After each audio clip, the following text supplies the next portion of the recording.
दोस्तों नमस्ते, मैं एडवोकेट अंशुल अग्रवाल फिरोज़ाबाद से। आज ये वीडियो आपके लिए लेके आया हूँ फाइनेंशियल ईयर ख़त्म होने के उपलक्ष्य में। जैसा कि आप सबको पता ही है, हमारा फाइनेंशियल ईयर 23-24 ख़त्म हो चुका है। आज 31 मार्च है। कल से नया फाइनेंशियल ईयर 24-25 शुरू हो जाएगा। इस नए फाइनेंशियल ईयर में कुछ बातें हमें ध्यान देने चाहिए जो हमारे लिए बहुत ज़रूरी भी है। पहला, अगर हम जीएसटी के संदर्भ में बात करें तो प्राय ये देखा गया है कि हम लोग जीएसटी में इनवॉइसेस जो होते हैं, टैक्स इनवॉइसेस, हम लगातार सीरीज उसकी बढ़ाते चले जाते हैं। उदाहरण के तौर पे मान लीजिए कि 31 मार्च में आज आपका जो लास्ट इनवॉइस कटा है उसका नंबर है 865। तो अभी कल जो कटेगा 1 अप्रैल 2024 को, वो हम 866 से शुरू कर देते हैं।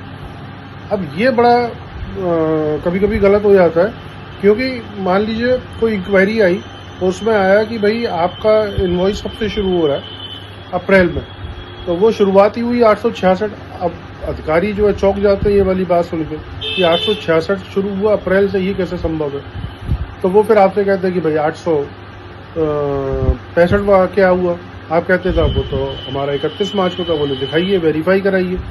अभी क्या हुआ कि इंक्वायरी थी 24-25 की, लेकिन उस इनवॉइस नंबर की वजह से, उस सीरीज की वजह से आपके पिछले फाइनेंशियल ईयर्स की भी सारी चेकिंग शुरू हो गई। ये कभी कभी बड़ा कष्ट देती है, बहुत परेशान करती है। तो अगर हम छोटा सा ये सुझाव कर लें, मान लें कि अपने फाइनेंशियल ईयर 1 अप्रैल से हम नई इनवॉइस शुरू करेंगे, और इसमें मैं आपको एक छोटा सा सजेशन और दे देता हूँ कि फाइनेंशियल ईयर जरूर लिखिए, जैसे कि financial year oblique invoice number. Financial year जो 24-25 शुरू हो रहा है, तो आप अपनी नई सीरीज जो बना सकते हैं, शुरू कर सकते हैं, वो ऐसे कर सकते हैं कि financial year 24-25 invoice number 1, financial year 24-25 oblique invoice number 2। इसी प्रकार आगे बढ़ते चले जाइए। 31 मार्च जो भी होगा वो एंड हो जाएगा। जब नया फाइनेंशियल ईयर आएगा आपका 25-26, तो फिर आप शुरू कर सकते हैं financial year 25-26 oblique invoice number 1, financial year 25-26 oblique invoice number 2। इस प्रकार से अगले नेक्स्ट फाइनेंशियल ईयर में आप जा सकते हैं। तो यहाँ पे बहुत इजीली हम ये पहचान कर सकते हैं कि ये इनवॉइस किस फाइनेंशियल ईयर से रिलेटेड है। इसी में हम आगे बढ़ते हैं। आपके मार्च खत्म हो गया 31 मार्च, लेकिन जीएसटी में मार्च 24 पे जो जीएसटी रिटर्न है 3B और जीएसटीआर 1 जो अभी जाना बाकी है, जिसकी लास्ट डेट 24 अप्रैल और 13 अप्रैल है। तो मेरा आपसे अनुरोध है कि अपने जीएसटी में जो भी आपको अमेंडमेंट्स करने हैं, जो परचेज या सेल, जो क्रेडिट नोट, डेबिट नोट्स, कुछ भी, कोई भी फाइनेंस से रिलेटेड, आपके बिजनेस से रिलेटेड कोई भी अमेंडमेंट रह गया हो, उसको करना है, कुछ चेंजेस करने हैं, कुछ संशोधन करना है, तो ये आपके पास बहुत अच्छा मौका है कि आप इस अप्रैल में जब मार्च 24 का रिटर्न फाइल करें तो उसमें आप ये अपने सारे संशोधन कर लें। इसी संदर्भ में हम आगे बढ़ते हैं। हम इनकम टैक्स की बात कर लेते हैं। इनकम टैक्स का रिटर्न की, यानी कि जो फाइनेंशियल ईयर खत्म हुआ है उसके इनकम की रिटर्न भरने की जो लास्ट डेट है वो है 31 जुलाई 2024।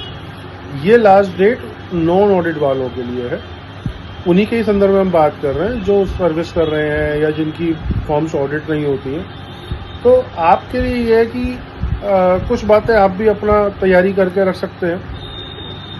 आप अपनी 31 मार्च खत्म हो गई तो आपके पास बैलेंस शीट, अपनी P&L ये तैयार करवाइए, कैपिटल अकाउंट्स, अपने बुक्स ऑफ अकाउंट्स पूरे प्रिपेयर कराइए, जिससे कि प्रॉपरली आपकी सारी चीज़ें अकाउंटिंग हो सके, आप अकाउंटेबल हो सके।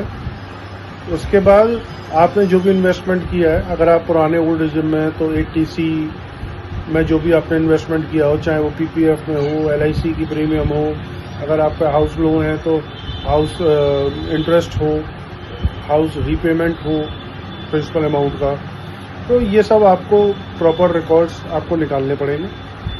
इसी प्रकार आप जो भी आप पे TDS कटता है, मान लीजिए बैंक इंटरेस्ट पे कटा, या मान लीजिए 194J है, प्रोफेशनल कोई रिसीप्ट्स है, या मान लीजिए कॉन्ट्रैक्ट है 192C, तो आप प्रॉपर जिसने आपका TDS काटा है उनसे आपको सर्टिफिकेट लेना पड़ेगा। ये सब तैयारी हम कर सकते हैं अप्रैल के महीने में, जिससे कि जो हमारी लास्ट डेट है 31 जुलाई 2024, उससे पहले हम अपनी सारी चीज़ें प्रॉपर वे में अपने लीगल एडवाइजर्स को, अपने चार्टर्ड अकाउंटेंट्स को, अपने एडवोकेट्स को हम प्रॉपरली अरेंज कराएं, जिससे कि वो हमारा सही रिटर्न फाइल कर पाएँ और समय से रिटर्न फाइल करेंगे, आप निश्चिंत रहेंगे और कोई गलती होने की संभावना नहीं रहेगी। मैं तो इसी आशा के संग आपका धन्यवाद करता हूं कि हम सब लोग अपने अपने रिटर्न्स समय से बहुत पहले और सही वे में फाइल कर दें। Thank you.